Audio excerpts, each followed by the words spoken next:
Well, joining us now to discuss even more about the documents, David Weinstein, a former federal prosecutor, and Tracy Walder, a former CIA officer and FBI special agent. David, Tracy, thanks for joining us again. Tracy, we're going to start with you this time.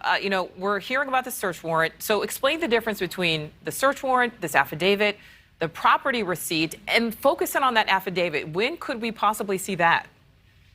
Thank you for having me again, Nichole. So I fully agree that the affidavit is really the stake. There is no search warrant without the affidavit. It's a written statement provided by oath or affirmation. So, myself, when I was an FBI agent, sometimes that could have been me gathering evidence and then swearing under oath that this is the evidence I have to go and get that search warrant. And that's what's going to be really key here is what did they have to be able to then get that search warrant, which is a legal document authorizing law enforcement officers or officials to enter a premises and confiscate any evidence related to that affidavit and search warrant.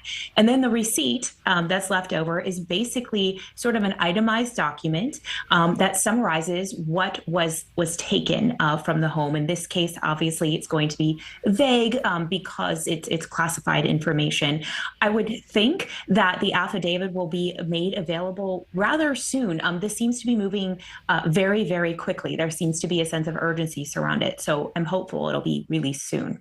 All right. So David, let's talk to you now. Obviously at this point, we know that there have been no criminal charges filed, but based on what we're learning and what we actually know now, could we eventually see some criminal charges filed potentially?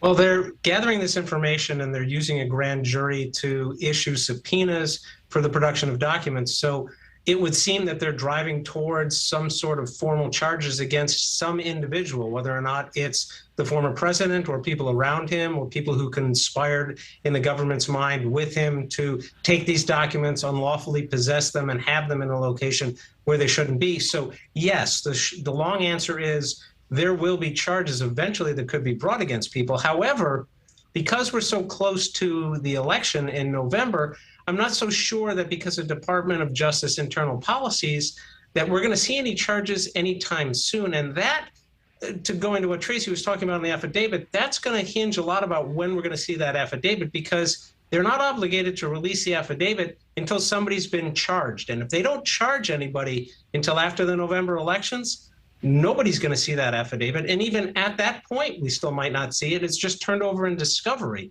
And it's between the parties. It's not a public document. We might see excerpts and a motion to suppress, but the affidavit itself, we may not see that for quite a while. Yeah, so in spite of public pressure, we may not see that. David, I want to stick with you now. So we saw this search warrant now. It was unsealed.